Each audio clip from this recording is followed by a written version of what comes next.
ఎందుకు సార్ అందరికి మోకాళ్ళ సమస్యలు ఎందుకు వస్తున్నాయి? ఇప్పుడు ముసలి వాళ్ళకంటే మోకాళ్ళ సమస్యలు వచ్చినాయంటే అరిగినాయి అనుకోవచ్చు.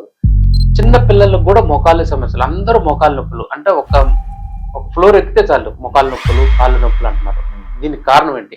మళ్ళీ పాలు తాగుతారు, బోర్న్విటా తాగుతారు, ఎగ్స్ తింటారు, మంచి ప్రోటీన్ ఫుడ్ తింటాను అనుకుంటారు. కానీ ఎందుకు ఈ మోకాళ్ళ నొప్పులు? మనలతో ప్రాబ్లం ఏంటంటే హెల్దీ ఫుడ్ అని చెప్పి ఆల్మోస్ట్ అందరు తినేది అన్హెల్దీ ఫుడ్. హెల్దీ ఫుడ్ అనుకుంటారు చాలా మంది. మన బాబాలు దొంగ డాక్టర్లు ఎక్కువైపోయి అది మంచిది ఇది మంచిది. మొన్న మణికొండలో పోతున్నా, అక్కడ ఒక స్టాల్ ఉంది.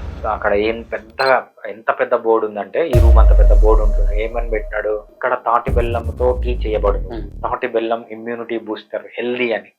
రైట్, ఇట్లాంటివి చేయడం వల్లనే ప్రాబ్లం. ఎప్పుడైతే బాడీలో ఇన్ఫ్లమేషన్ పెరిగిపోతుందో మోకాళ్ళు అనేవి అరిగిపోతాయి.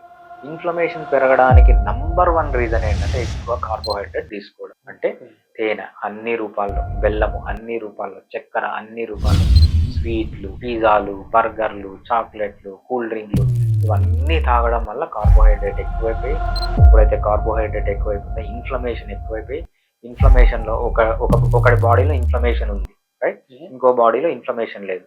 ఎవడైతే ఇన్ఫ్లమేషన్ ఉన్నవాడు 1 గంట నడిచినాడు అనుకో, వాడు ఎముకలు అరిగిపోతాయి. ఇన్ఫ్లమేషన్ లేని వాడు 10 గంటలు నడిచినా కూడా వాడు మజిల్స్ అన్ని స్ట్రాంగ్ అవుతాయి తప్పితే వాడి బోన్ అనేది డ్యామేజ్ కాదు. ఓకే సార్, ఈ ప్రాబ్లం నుంచి బయటపడటానికి అంటే ఒకవేళ ఈ సమస్య ఉన్న వాళ్ళు ఈ ప్రాబ్లం నుంచి బయటపడాలంటే హోమియోపతిలో మంచి మెడిసిన్ ఉందా?